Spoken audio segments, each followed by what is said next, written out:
केरल तट पर सिंगापुर के जहाज में आग लग गई। कंटेनर जहाज में धमाके के बाद यह आग लगी। आग फैलते देख 22 चालक दल सदस्यों ने जहाज को छोड़ दिया। आग लगने के तुरंत बाद इंडियन कोस्ट गार्ड और एयरफोर्स ने तुरंत एक्शन लेते हुए बड़ा हादसा होने से भी बचा लिया। India is definitely these days is projecting it's power. India अपनी पावर को प्रोजेक्ट कर रहा है इसके जरिए से, और इस तरह के एक्शन जो है वो ले रहे हैं। भारत के इस अभियान को देखकर सिंगापुर के हाई कमिश्नर साइमन वोंग ने भारत को सिंगापुर की ओर से धन्यवाद दिया है। ट्वीट करते हुए उन्होंने लिखा कि हमारे भारतीय मित्रों के प्रति हार्दिक आभार। ये डेडिकेशन बता रही है कि कैसे मैरीटाइम एक्टिविटीज में जो इंडिया है इस वक्त सेफ गार्ड कर रहा है पूरी दुनिया के इंटरेस्ट को। भारत के सिर्फ एक एयरक्राफ्ट कैरियर विक्रांत की कीमत $3 अरब है।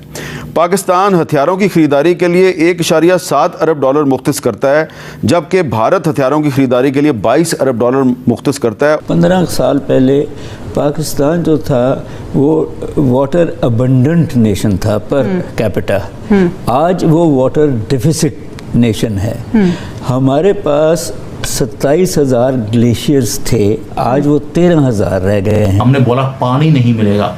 अब सिंध के लोग पंजाबियों के साथ लड़ रहे हैं, पाकिस्तान के पंजाबियों के साथ, क्योंकि पंजाब सारा पानी अपने पास रख रहा है, सिंध को पानी मिल ही नहीं रहा, उनकी टैंकियां खाली हैं। उधर से बलोच लिबरेशन आर्मी जो फ्रीडम फाइटर्स हैं बलोचिस्तान के लिए लड़ रहे हैं, हर रोज एक एक करके वो सिटीज को टेक ओवर करते जा रहे हैं। दोस्तों, सिंगापुर का था ये जहाज और जो कि जा रहा था समुद्र में, और इस शिप में अचानक से आग लग गई। और जैसे ही ये खबर मिली इंडियन नेवी को, इंडियन नेवी एक्टिव हुई और उसके बाद में इस नेवी के ऊपर इंडियन नेवी ने बहुत बड़ा एक रेस्क्यू ऑपरेशन किया, जिसमें 18 लोगों को सही सलामत बचाया गया इंडियन नेवी के द्वारा। और ये एक सफल ऑपरेशन रहा इंडियन नेवी की तरफ से। जिस तरह से एक कार्गो के शिप के अंदर जो है बीच समुद्र में आग लगी और वहां पे एक बड़ा ऑपरेशन किया गया। और ये सारी चीजें देखकर ये पता चलता है कि आज जो इंडियन नेवी है उसकी कितनी ज्यादा जो प्रेजेंस है वो है समुद्र में, और कितनी ताकत रखती है इंडियन नेवी। पाकिस्तान का जो एक पहले शिप हुआ था वहां पे भी बहुत सारे लोगों को बचाया था इंडियन नेवी ने, और आज जो है वो सिंगापुर के लोगों को भी इंडियन नेवी ने बचाया है। रोज 10-15 अर्थक्वेक आ रहे हैं पाकिस्तान के अंदर। ये अर्थक्वेक नहीं है दोस्तों, ये कंट्रोल्ड न्यूक्लियर डेटोनेशंस हैं जो बार बार हो रही हैं। पहले एक हुआ, फिर अब तो हर रोज के 5-6 न्यूक्लियर बॉम्ब फटने शुरू हो गए हैं। वो नहीं फट रहे, ये नेटो के न्यूक्लियर बॉम्ब जो हैं वो फट रहे हैं। डेटोनेट किया है भारत ने, और जब हमने इसको एक्सपोज किया है ऑपरेशन सिंदूर के अंदर, तो हुआ क्या है, अमेरिका भी एक्सपोज हो गया चाइना के सामने, पाकिस्तान एक्सपोज हो गया पूरी दुनिया में, और न्यूक्लियर बॉम्ब की धमकी भी हमने परमानेंटली खत्म कर दी। दोस्तों, अब पाकिस्तान के अंदर हो क्या रहा है कि जब से ऑपरेशन सिंदूर हुआ, दो चीजें और हो गई। एक तो अमेरिका और अमेरिका की और चाइना की लड़ाई होगी पाकिस्तान को लेकर, क्योंकि दोनों को हथियार बेच रहे हैं और दोनों ही एक दूसरे की टांगे खींच रहे हैं। दूसरा एक काम हो गया कि पाकिस्तान के अंदर भी दो टुकड़े हो गए हैं, यानी कि पाकिस्तान के अंदर एक फैक्शन है जो है शरीफ फैमिली, ये है प्रो यूएसए, और दूसरा फैक्शन है आसिम मुनीर, वो है प्रो चाइना।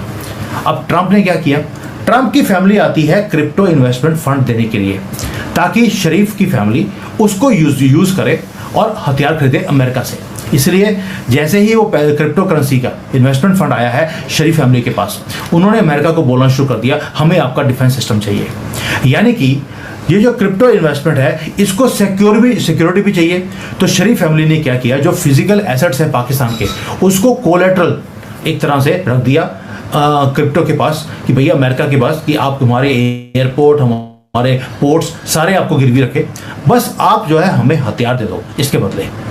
यानी कि पाकिस्तान को एक रियल एस्टेट की तरह यूज किया है किसने, डोनाल्ड ट्रंप ने। अब इससे हुआ क्या कि चाइना और भी ज्यादा वो फ्यूरियस हो गया है। अब जब फ्यूरियस हुआ तो आसिम मुनीर को आग लगी, क्योंकि आसिम मुनीर प्रो चाइना है। उसको कू करने से रोकने के लिए उसे बना दिया गया फील्ड मार्शल, एक सेरेमोनियल पोस्ट, जो कि एक मॉडर्न पाकिस्तान के अंदर जिसकी अहमियत जीरो है, सिर्फ इसलिए ताकि कहीं वो अमेरिका का जो क्रिप्टो का प्लान है उसे डीरेल ना कर दे। लेकिन साथ में आपने चीज और नोट करा होगा कि जो शरीफ है, जो शरीफ नहीं है, नाम में ही शरीफ है, उसने पब्लिकली आसिम मुनीर का मजाक भी उड़ाया और चाइनीज डिफेंस सिस्टम का भी मजाक उड़ाया जब उन्होंने ये बोला, नवाज शरीफ ने अजरबैजान में और तुर्की में जाकर, कि ब्रह्मोस जो आई रात को 2:30 बजे, हमारे प्लान्स जो थे कि हमने भारत को डिस्ट्रॉय करना था, उसके पहले ही ब्रह्मोस आ गया और सारा कुछ तबाह करके चले गए। यानी कि उन्होंने बता दिया कि जो चाइना के खिलौने थे वो गार्बेज थे, और जो पाकिस्तान की आर्मी चीफ है ये क्लूलेस था ब्रह्मोस के सामने कि हो कहाँ क्या गया है, कहाँ से, ये शरीफ बोल रहा है कि कहाँ से बॉम्ब आया ब्रह्मोस और कहाँ से मुनीर के अंदर चला गया, ये मुनीर को भी पता नहीं लगा। और इसीलिए मुनीर ने क्या किया, यानी कि मजाक उड़ाया जा रहा है मुनीर का, मुनीर ने एक ही काम किया, चाइना को बोला तुम मुझे J-35 दे दो, ये लीजिए J-35 की अब एंट्री होती है। ये जंग 35 बोलता हूं मैं इसको, क्यों? क्योंकि चाइना ने प्रॉमिस किया पाकिस्तान को कि मैं तुम्हें ये 5th जनरेशन स्टेल्थ जेट मैं तुम्हें दे रहा हूं एट हाफ द प्राइस। क्यों बोला गया? क्योंकि चाइना ने खुद इस प्लेन को अपनी एयरफोर्स के अंदर अभी इंडक्ट नहीं किया है, ये हाफ रेडी है, इनकम्प्लीट है, अनटेस्टेड है, अनरिलायबल है। हाफ रेडी था, इसीलिए हाफ प्राइस पर पाकिस्तान को दे दिया गया। और पाकिस्तान क्या कर रहा है? क्रिप्टो के लोन्स को यूज करेगा अपने फिजिकल लैंड को गिरवी रखने के बाद, मिलिट्री बेसिस को भी एज गिरवी रखेगा अमेरिका को, और उस पैसे से इस जंग को खरीदेगा। जब डॉलरों का घाटा पड़ता है तो फिर मुसीबत आती है, आपके डॉलर के ज़खायर खत्म हो जाते हैं, आप भीख मांगने, उधार मांगने IMF के पास, वर्ल्ड बैंक के पास, दोस्तों के पास पहुंचते हैं, और उसके नतीजे में फिर आपका रुपया डॉलर के मुकाबले में गिरता है, महंगाई का तूफान आता है, मुसीबत आती है, जिल्लत आती है, और फिर IMF के पास जाके संभालते हैं, फिर स्टेबलाइजेशन आती है और फिर करने लगते हैं तो फिर गिरते हैं। तो ये वाला जो सवाल है इसका जवाब मिलेगा 2 साल बाद, 3 साल बाद, शायद 1 साल बाद, क्योंकि ये जो नंबर है खौफनाक नंबर है कि जब हमारी तरक्की की रफ्तार 3.5 से ऊपर होती है। ये एक रिपोर्ट में था, थोड़ा सा आगे पीछे हो सकता है, एक रिपोर्ट में था 2.7% ग्रोथ, इंतहाई कम है।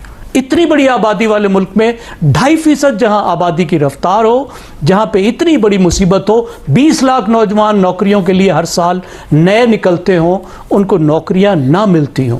और आप देखिए जो रिपोर्ट है, एक चीज मुझे बड़ी दिलचस्प लगी है इसमें उन्होंने बताया है कि बैनुल अक़वामी स्टैटिस्टिक्स क्या है। अरे भाई अपने खित्ते में देखो, हमें ये कंपैरिजन करके बताओ कि साउथ एशिया में क्या है जहां 6% की ग्रोथ है, और हमारी आपने जो बताया कि 2.7% पे पहुंचे हैं, तो ये भी बहुत बड़ा कमाल है।